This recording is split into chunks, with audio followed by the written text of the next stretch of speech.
नमस्कार दोस्तों, आइए हम लोग शुरू करते हैं। आज का लेक्चर है परिमेय संख्या। परिमेय संख्या में हम लोग पढ़ेंगे आज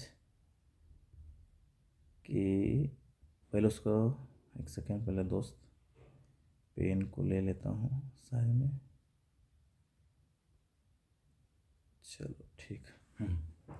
आज हम लोग पढ़ेंगे परिमेय संख्या। परिमेय संख्या में क्या करना है, सबसे पहले आज हम लोग पढ़ेंगे परिमेय संख्या में उसका इंट्रोडक्शन क्या है, और परिमेय संख्या में और क्या क्या पढ़ेंगे हम लोग। परिमेय संख्या में पढ़ेंगे हम लोग धनात्मक परिमेय संख्या क्या है, ऋणात्मक परिमेय संख्या क्या है, समतुल्य परिमेय संख्याएं क्या है, और उन परिमेय संख्याओं के बीच में परिमेय संख्या को हम लोग कैसे निकालेंगे। हम लोग आज ये सब निकालना सीख जाएंगे। एक्चुअली में होता क्या है, बहुत लोगों को क्या होता है कि देखिए, हम लोग जो भी स्कूल में पढ़ाया जाता है तो कुछ लोग सीख पाते हैं, कुछ लोग नहीं सीख पाते हैं, जिससे बहुत ही मतलब कुछ लोग सीख पाते हैं कि कुछ लोग नहीं सीख पाते हैं। इसीलिए मैं ये बैच लाया हूँ कि बहुत कोई काम पड़ जाता है तो तैयारी नहीं कर पाते हैं, तो एक मैं क्रैश कोर्स बैच लाया हूँ। इसके ज़रिए मात्र 15 मिनट में हम लोग इसका कॉन्सेप्ट क्लियर कर लेंगे। ये मुझे लगता है कि एक महीने से के अंदर सारा मैथ्स का जो सिलेबस है वो लास्ट कर जाएगा। और उसके बाद फिर कुछ टाइम बचेगा, 15 से 20 दिन। उसके बाद हम लोग उस समय उस 15-20 दिन के दौरान हम लोग मॉक देंगे, टेस्ट देंगे। उसके बाद फिर हम लोग एग्ज़ाम के लिए प्रिपेयर हो जाएंगे। और ठीक है, चलिए शुरू करते हैं। चलिए, सबसे पहले परिमेय संख्या में हम लोग सीखेंगे। सबसे पहले हम पढ़ेंगे प्राकृत संख्या होता क्या है, पूर्ण संख्या क्या होती है, पूर्णांक क्या होती है।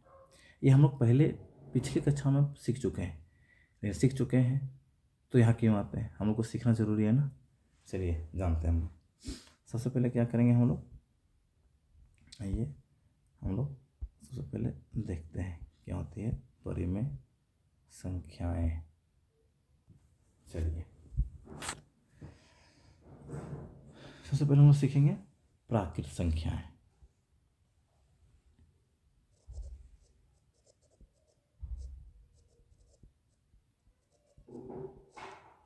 प्राकृत संख्या बोलते किसको है, जो संख्या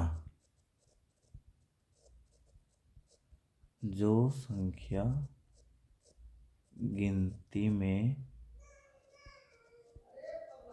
प्रयोग होती है वह प्राकृत संख्या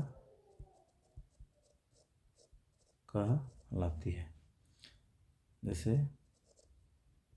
1, 2, 3, 11, 12 इन्फिनिटी तक। कहने का मतलब यह है कि प्राकृत संख्या रिलेटिव होता क्या, जैसे जैसे गिनती में यूज करते हैं। जैसे कि मान लीजिए कोई हमको 5 आम दिया, तो क्या होता है, मान लीजिए हमें कोई मान लीजिए स्टार है, इसको हम लोग काउंट करेंगे, है ना। ये क्या होगा, 1, 2, 3, 4, 5, 6, 7। इसको ऐसे नहीं करते हैं 0, 1, 2, 3, 4, गिनते क्या, नहीं। तो ये नहीं, ये जो गिनती में यूज हो वो प्राकृत संख्या कहलाएगा। एक कन्फ्यूजन बहुत लोग को होता है, क्या 0 प्राकृत संख्या है या नहीं है। नहीं, 0 प्राकृतिक संख्या नहीं है। इसे लिख देता हूँ, ठीक है।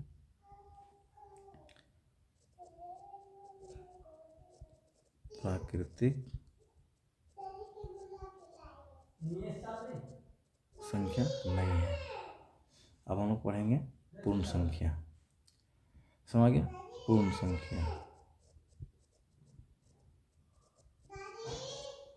पूर्ण संख्या, पूर्ण संख्या, पूर्ण संख्या किसको बोलेंगे हम लोग, जो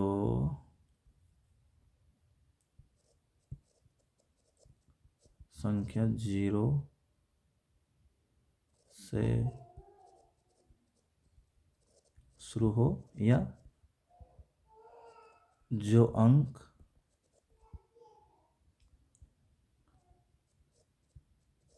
गिनती में यूज होती है, यानी जैसे 0 1 2 3 4 5 6, मतलब कोई भी संख्या ऐसा पूर्ण संख्या है जैसे, यानी इसमें सब प्राकृत, ये सब प्राकृत संख्या है ना, प्राकृतिक संख्या है। ओह, प्राकृत संख्या होता है ना, प्राकृतिक ले लिए।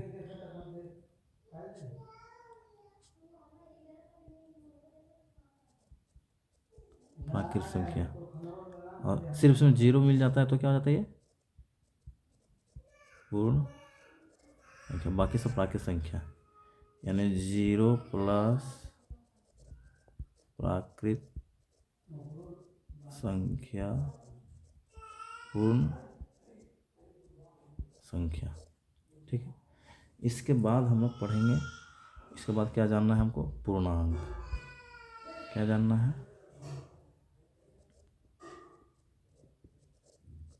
पूर्णांक क्या होता है। पूर्णांक किसको बोलेंगे, कोई भी संख्या। इसमें क्या होता है कि 0 1 2 3 4 5 ये सब तो आता ही है। इसमें नेगेटिव नंबर भी आता है ना, कि ऋणात्मक संख्या, जैसे -1 -2 -3 -4 -5 -6, यानी ये सब भी क्या होता है, ये सब मिला करके पूर्णांक है। यानी निगेटिव ऋणात्मक संख्या,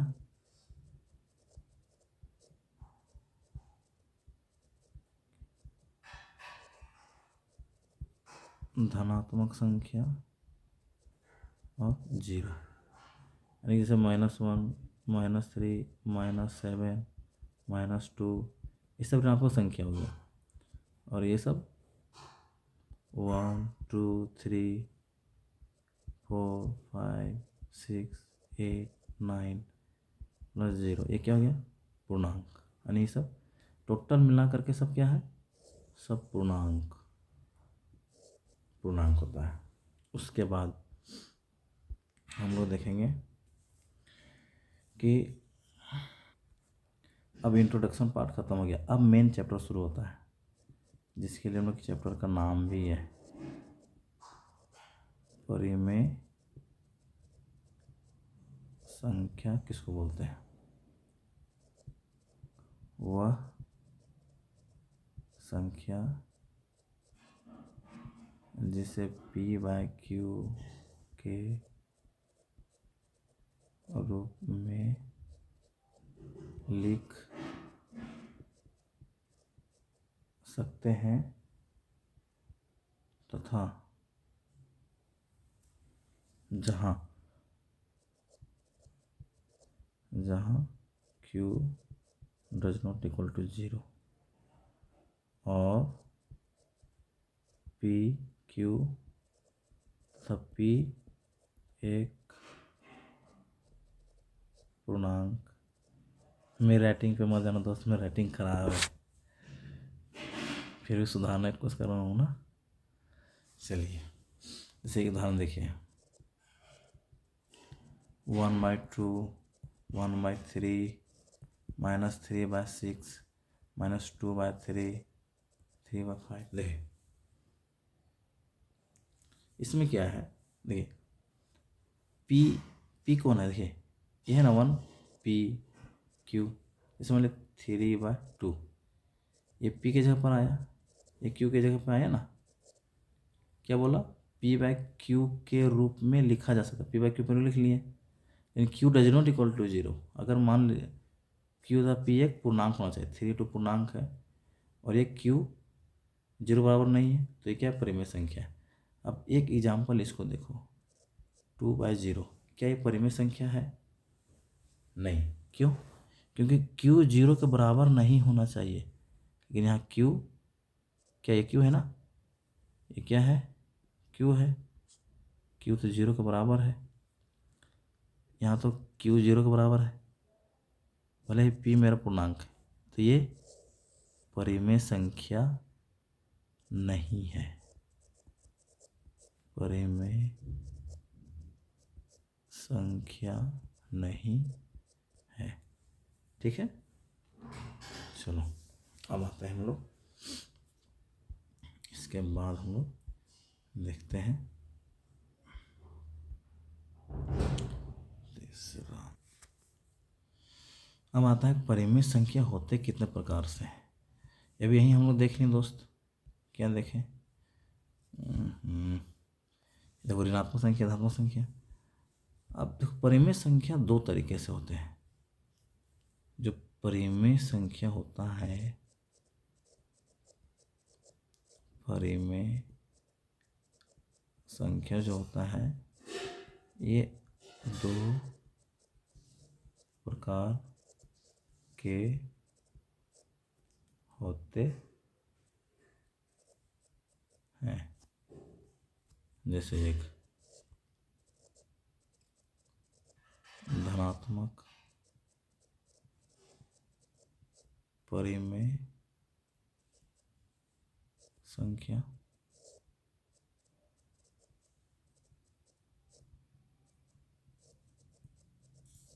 ऋणात्मक परिमेय संख्या। नाम से पता चल रहा है कौन धातु परिमेय संख्या, कौन ऋणात्मक परिमेय संख्या होगा। देखो दोस्त, धनात्मक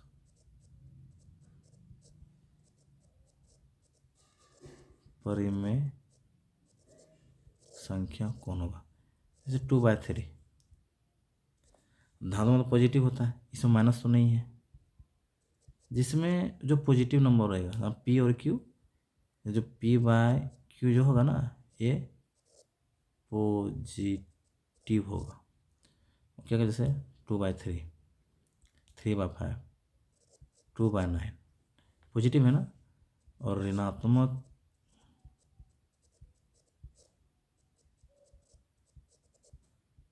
परिमेय संख्या की पहचान क्या है, निगेटिव, माइनस साइन रहेगा। जैसे -2/3, -3/6, -2/9, ये क्या हो गया, ऋणात्मक परिमेय संख्या। ठीक है, चलिए इसके बाद हम लोग पढ़ेंगे,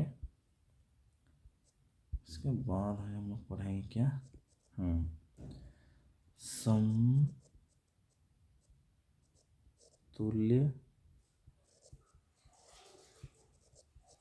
परिमेय संख्या है। समतुल्य मतलब इक्विवेलेंट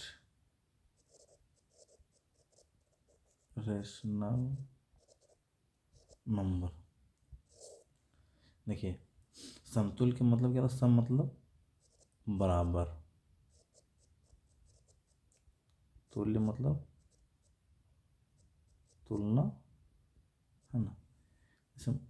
इसका मतलब है कि वो बराबर होगा। जैसे इसका डेफिनेशन है कि किसी भी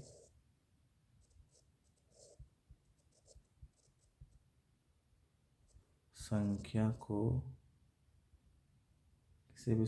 को अंश संख्या से, को नहीं से, किसी भी संख्या से अंश या हर को भाग या गुणा करने पर जो भिन्न प्राप्त होती है, समतुल्य परिमेय संख्या कहलाते हैं। कहने का मतलब है एक ही संख्या से गुणा हुआ। जैसे मान लीजिए 2/3 है, इसको अगर हम गुना कर दें, 2 को भी गुना करें 2 से, 3 को भी गुना करें 2 से, 3 को गुना करें, नहीं सॉरी 2 है ना, 2 है, 2/3, इसको गुना कर दें 3 से, 2/3 गुना कर दो 5 से, क्या आएगा इसमें, 4/6, 6/9, 10/15। ये क्या है, 2/3 के बराबर ही है। इसका मतलब हो गया, इसको एक वे में समझ सकते हैं हम लोग। मान लीजिए हमारे पास 2 पिज़्ज़ा मिला, इसको खाने के लिए हमारे पास 3 आदमी है,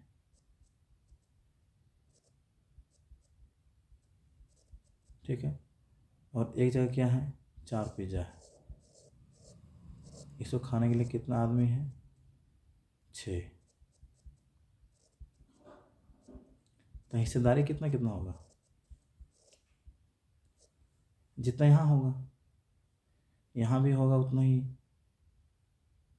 जिस 2 आदमी में, जैसे यहाँ 2 में भी, इसमें भी वही 2 में 3 खाएगा, फिर 2 में 3 खाएगा, 2 में 3 खाएगा, बराबर ही हुआ ना।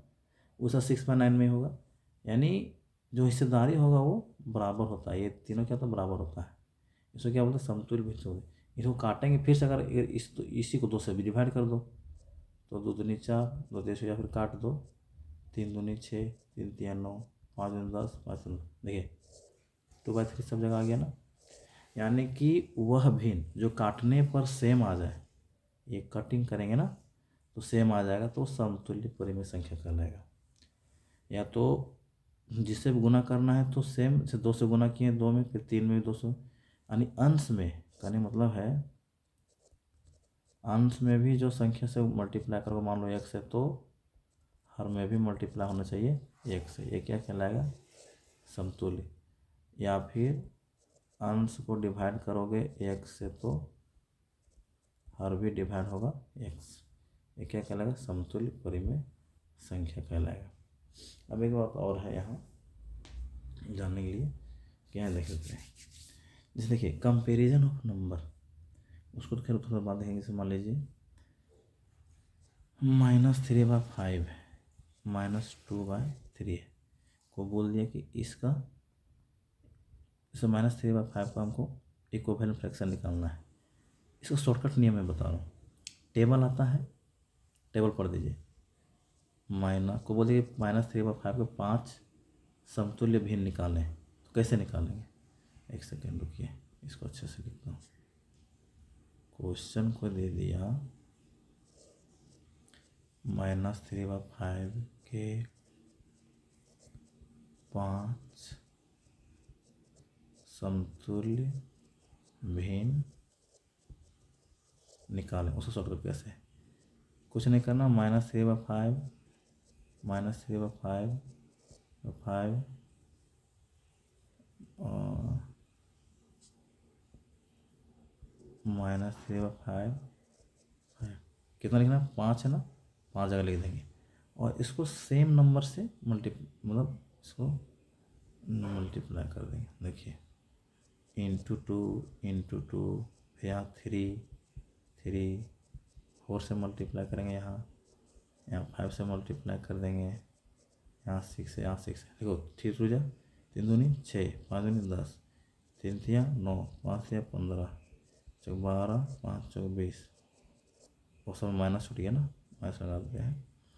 -15 25, -18 30, ये सब क्या हो गया, ये सब किसके बराबर है, -3/5। सभी सब समतुल्य भिन्न है, सब बराबर है, देख रहे हो। ये शॉर्टकट तरीका है। इसमें एक और शॉर्टकट, 3 का 3, 3 दूनी 6, 3 तिया 9, 3 चौक 12, 3 5 15, 3 6 18, 3 था, 5 से कम 5 दूनी 10, 5 से 15, 5 चौक 20, 5 20, 5 36। यानी टेबल पढ़ के भी लिख दो और माइनस में लगा दो, ये समतुल्य भिन्न हो गया। टेबल से भी हम लोग समतुल्य भिन्न निकाल सकते। अगर 1/8 नहीं, 2/, एक सेकेंड रुक जाओ, थोड़ा सा डिजिट दे जब तुम लोग को और बेहतर लगे। जैसे अगर मान लीजिए हमको निकालना है 3/5 का 5 समतुल्य निकाल, कुछ नहीं करना, 3 1 जा 3, 3 दूनी 6, 3 तिया 9, 3 चौक 12, 3 5 15, 3 6 18 है, कितना लिखना लिख दो, 5 से कम 5 दूनी 10, 5 से 15, 5 चौक 20, 5 5 25, 5 6 30। समतुल्य भिन्न यही सब हो गया। हर का पहाड़ा पड़ जाएगा, बरांश का पहाड़ा पड़ जाएगा, समतुल्य भिन्न हो जाएगा। ठीक, आज 5 मिनट ओवर हो गया, माइंड नहीं कीजिएगा, आज फर्स्ट डे था ना, इस वजह से। आप लोग के लिए होमवर्क है, बना के लाइएगा, ट्राई कीजिएगा घर में। 3/8 2/7, 4/5, 3/7 और 2/9। इसका 5 समतुल्य भिन्न लिखने का प्रयास कीजिएगा। बाकी फिर मिलते हैं कल। नमस्कार, थैंक यू, जय हिंद, गुड डे।